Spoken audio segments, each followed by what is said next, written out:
Hello students, हमने पिछले lecture में जो आइंस्टीन कोएफिशिएंट थे A21 तथा B21 इन दोनों के बीच रिलेशन फाइंड किया था तथा जो हमारे स्टिमुलेटेड इमिशन थे तथा स्पॉन्टेनियस इमिशन थे इन दोनों के बीच हमने डिफरेंस फाइंड आउट किया था।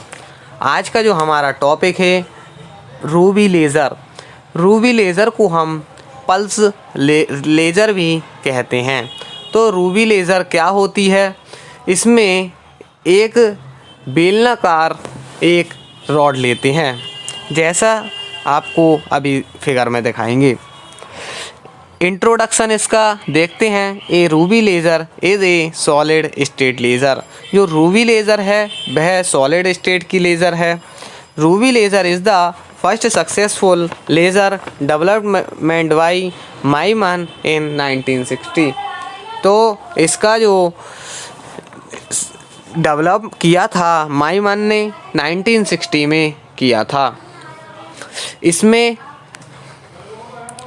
जो कंस्ट्रक्शन है इसका कंस्ट्रक्शन इस प्रकार होता है कि Ruby laser construct cylindrical rod optically flat and actually parallel. इसमें एक सिलेंड्रिकल रॉड होती है, बेलनाकार रॉड होती है जो कि पैरेलल होती है।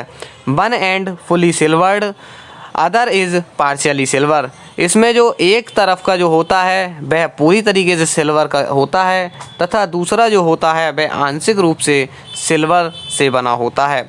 Ruby rod surrounding by a glass tube. जो रूबी रॉड होती है वह ग्लास ट्यूब के सराउंडिंग होती है। Glass tube surrounding by a हेक्सियल xenon flash tube acts optical pumping system. तो इसमें जो ग्लास ट्यूब होती है वह हेक्सियल ज़ीनॉन फ्लैश ट्यूब के सराउंडिंग होती है और ये ऑप्टिकल पंपिंग सिस्टम का कार्य करती है। ये आपको यहाँ पर रूबी लेज़र का यहाँ पर फिगर दिखाया गया है। इसमें हमने एक तरफ को हम P मान लेते हैं तथा दूसरी तरफ को Q मान लेते हैं।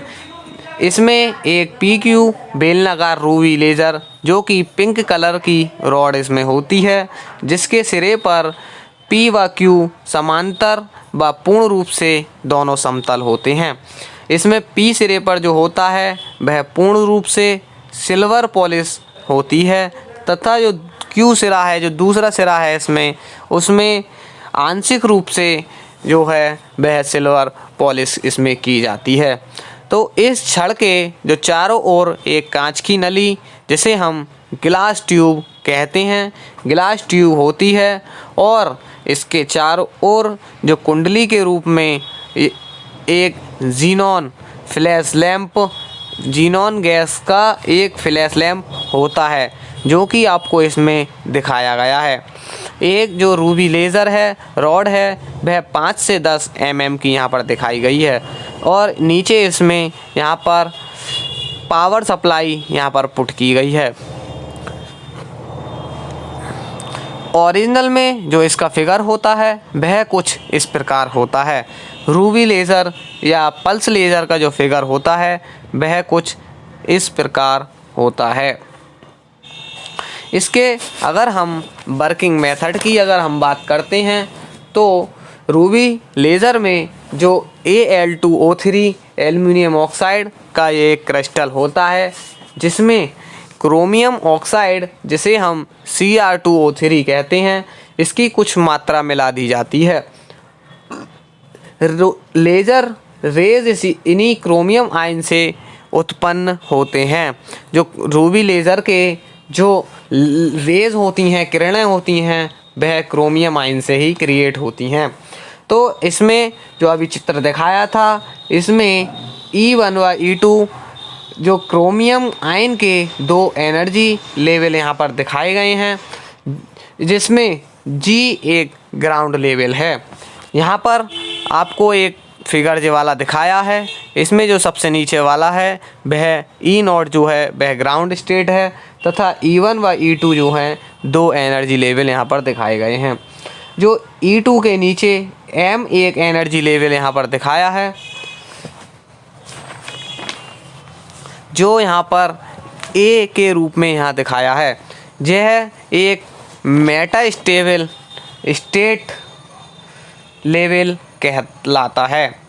इसमें जो इलेक्ट्रॉन्स का रुकने का समय लगभग 3×10⁻³ सेकंड होता है, और जबकि जो E1 व E2 में यह टाइम जो इनका हो जाता है वह 10⁻⁸ सेकंड होता है।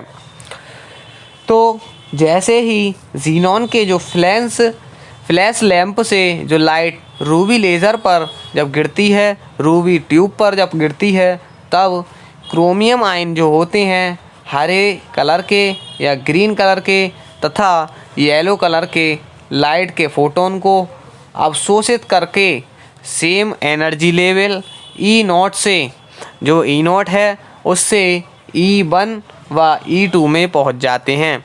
जैसा कि यहाँ पर आपको दिखाया गया है, ग्राउंड स्टेट G से जो फोटोन हैं वह एनर्जी लेवल E1 तथा E2 में यहाँ पर दिखाए गए हैं। वहाँ पर यह 10⁻⁸ सेकंड रुककर एनर्जी लेवल जो हमारे यहाँ पर A है, मेटा स्टेबल स्टेट है, वहाँ वे लौट जाते हैं। इस एनर्जी लेवल को हम मेटा स्टेबल एनर्जी लेवल कहते हैं, जो कि आपको यहाँ पर दिखाया गया है। E2 से जो फोटोन हैं वह मेटा स्टेबल स्टेट में यहाँ पर आ गए हैं। तो जो इलेक्ट्रॉन होंगे यहाँ पर वह 10⁻³ सेकंड तक रुकते हैं, जो कि 10⁻8 सेकंड की कंपैरिजन में कई गुना अधिक हैं। अब इसमें हम मानते हैं कि कोई क्षण जो है वह ए से कोई इलेक्ट्रॉन E0 में कूदता है, तो कूदते समय वह रेड फोटोन निकालता है। जब जो E है यहाँ पर मेटा स्टेबल स्टेट, वहाँ से E0 में जब कूदता है तब रेड कलर यहाँ पर निकालता है। रेड कलर निकालने के बाद इसमें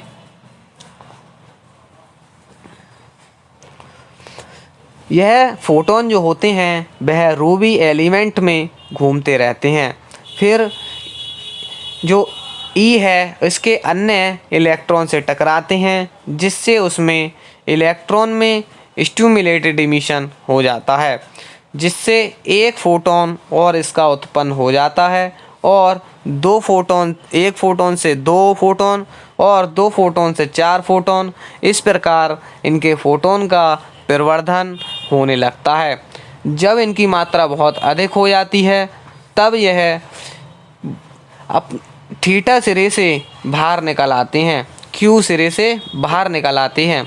इनमें से निकली किरण पुंज को ही जो रेज हैं उन्हें हम लेज़र रेज कहते हैं, और लेज़र रेज जो होती हैं रूबी लेज़र की वह रेड कलर की रेज होती हैं, जिसे हम पल्स रेज कहते हैं। इसमें आपको यही चीज़ बताई गई है।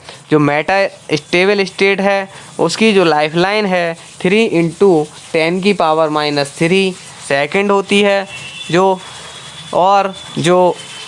Population of E2 level greater than level E1, और जो मैंने अभी बताया था कि यही चीज़ें सब इसमें बताई गई हैं। रूबी रॉड है वह रिफ्लेक्टिंग मिरर का काम करती है।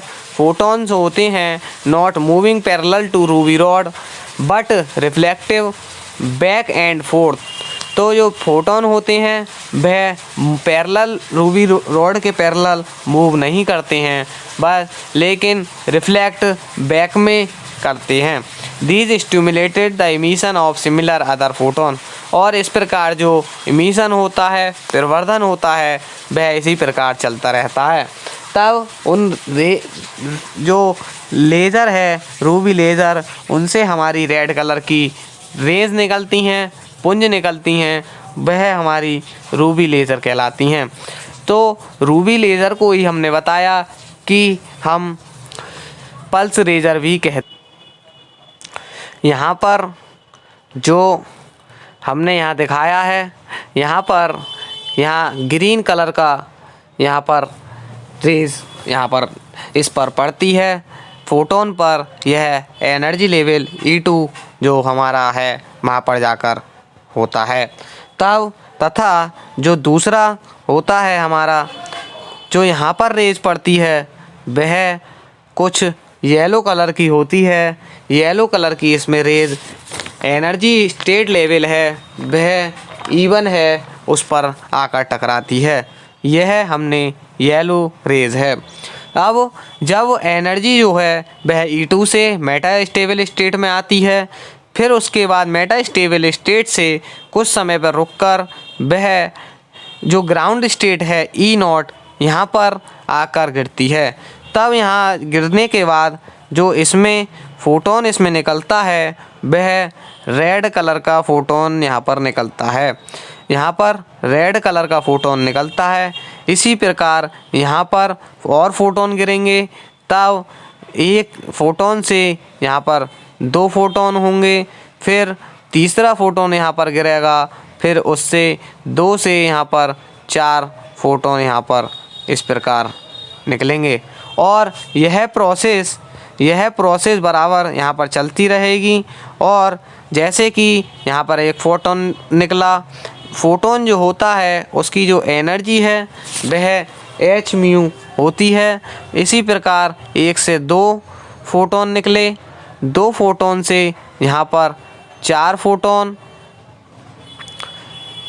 और सारे जो फ़ोटोन होते हैं वह h एनर्जी के होते हैं। और 4 से जो फ़ोटोन निकलेंगे वह 8 निकलेंगे, 4 से 8, 8 से 16, इस प्रकार जो फ़ोटोन की संख्या होती जाएगी वह यहाँ पर बढ़ती जाएगी। तब जो यहाँ पर रूबी लेज़र रेज में जो कलर होंगे वह रेड कलर की रेज में होंगे। इसमें जो प्रॉपर्टीज़ ऑफ लेज़र बीम की होती हैं, इसमें क्या क्या प्रॉपर्टीज़ होती हैं। पहली जो होती है मोनोक्रोमेटिकली होती है, यह मोनोक्रोमेटिकली होती है। और दूसरी जो प्रॉपर्टी होती है इसकी, यह डायरेक्शनलिटी होती है। तीसरी जो प्रॉपर्टी है स्पेशल कोहेरेंस की होती है। और चौथी जो प्रॉपर्टी है इसकी टेम्पोरल कोहेरेंस एंड ब्राइटनेस की होती है। यह हमने आज का टॉपिक हमारा रूबी लेज़र, जिसे हम पल्स लेज़र कहते हैं, तथा इसकी कंस्ट्रक्शन, वर्किंग, इसके फिगर के बारे में हमने डिस्कस किया, तथा इनकी क्या क्या प्रॉपर्टीज़ होती हैं उसके बारे में हमने यहाँ पर डिस्कस किया।